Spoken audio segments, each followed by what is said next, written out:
মুর্শিদাবাদের হুমায়ুন কবির তিনি বাবরি মসজিদের ভিত্তি স্থাপন করবেন, সে বিষয়ে কি বলেছেন সরাসরি আমি শোনাবো। মঞ্চ তৈরি করা হচ্ছে, সেই মঞ্চে 400 জন মুফতি, হাফেজ, কারি, মৌলানা, এক কথায় কোরআনের যারা হাফেজ এবং কোরআনকে যারা মান্যতা দিয়ে এই দুনিয়াতে দুনিয়াদারি করছে, সেই সমস্ত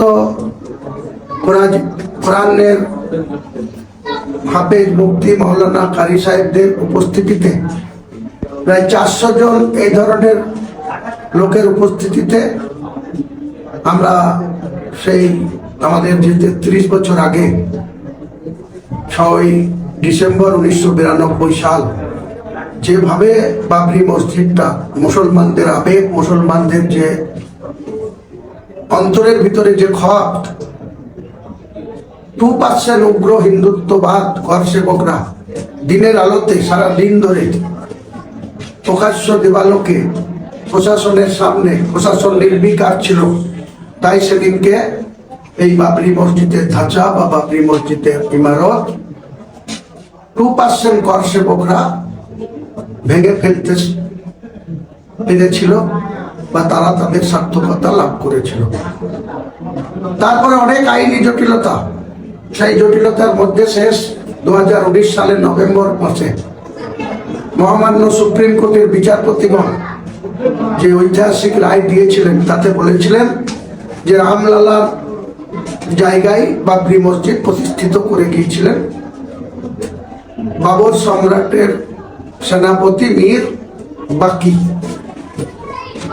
তো সেই বাবরি মসজিদ 400 বছরের বেশি সময় ধরে উত্তরপ্রদেশের অযোধ্যায় খাড়া ছিল, সেখানে নামাজ হতো, সেখানে মুসলমানদের একটা গর্বের মসজিদ ছিল। সেই মসজিদটা 1986 সালে রাজীব গান্ধীর প্রধানমন্ত্রী থাকাকালীন মসজিদটাকে তালা বন্ধ করে দেওয়া হলো, লক করে দেওয়া হলো, মসজিদের নামাজ পড়া বন্ধ হয়ে গেল। তার ঠিক 6 বছর পরে পিভি নরসিংহ রাওয়ের প্রধানমন্ত্রীত্বের কালে 1992 সালের 6ই ডিসেম্বর কিভাবে উগ্র করসেবকরা এই বাবরি মসজিদকে ভেঙেছিল আপনারা সবাই লক্ষ্য করেছেন, দেখেছেন। তাই আমি মুসলমান সমাজের মানুষের কাছে বলছি, ইমানদার মুসলমানদের কাছে বলছি, কোনো মুনাফেকের কাছে আমি এই আবেদন করছি না। মুনাফেক যারা, সুদখোর যারা, হারামখোর যারা, ইমান যাদের নেই, তাদের কাছে আমি এই আবেদন করছি না।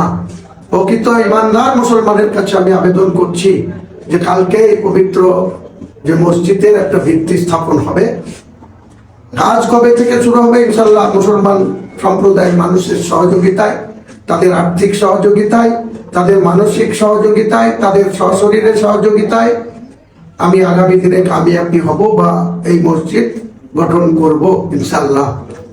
এই মসজিদের সাথে সাথে, বাবরি মসজিদের সাথে সাথে একটি ইসলামিক হসপিটাল, একটি মেডিকেল কলেজ, একটি মুসাফিরখানা যেটা হোটেল কাম রেস্টুরেন্ট, এছাড়াও একটি বিশ্ববিদ্যালয়, একটি পার্ক, একটি হেলিকপ্টার নামার হেলিপ্যাড স্থায়ী, এগুলা আমি 25 বিঘি জায়গার উপরে NH 34 বেলডাঙ্গা 1 এবং 2 বর্ডার এলাকায় এটা স্থাপন করব ইনশাল্লাহ। আল্লাহ নিশ্চয়ই রাজি আছেন।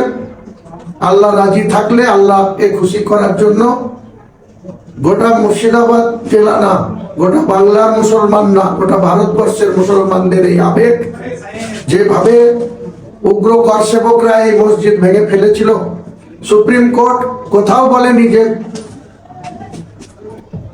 ওই অযোধ্যার বিতর্কিত জায়গা যে বাবরি মসজিদ ভাঙা হয়েছিল, তারপরে আর তার নামে বা বাবরি মসজিদের নামে কোথাও মসজিদ করা হবে না। সুপ্রিম কোর্টের অনারেবল জাস্টিসরা সেটা বলেননি। 2019 সালের নভেম্বর মাসে যে রায় এসেছিল, তাতে পরিষ্কার করে বলা ছিল যে যেখানে বাবরি মসজিদ ছিল সেখানে রামলীলা কমিটিকে দিয়ে দেওয়া হয়েছে, তাদের রাম মন্দির হবে। রাম মন্দির হয়ে গিয়েছে।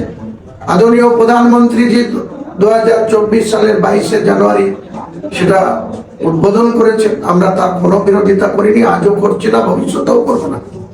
কিন্তু আমাদের গণতান্ত্রিক অধিকার আছে, মুসলিমদের সংবিধানে অধিকার আছে যে তারা নিজের মতো করে তাদের ধর্ম আচরণ করবে, কোরআন তেলাওয়াত করবে, নামাজ করবে, ইবাদত করবে, হালাল রুজি সেবন করবে, গ্রহণ করবে, হারাম থেকে বর্জন, হারাম রুজিকে বর্জন করবে, ন্যায় পথে চলবে, অন্যায়ের বিরুদ্ধে থাকবে, অন্যায় থেকে দূরে থাকবে, মিথ্যাচার থেকে দূরে থাকবে, সৎ পথে চলবে, হক পথে চলবে, ঈমান নিয়ে চলবে।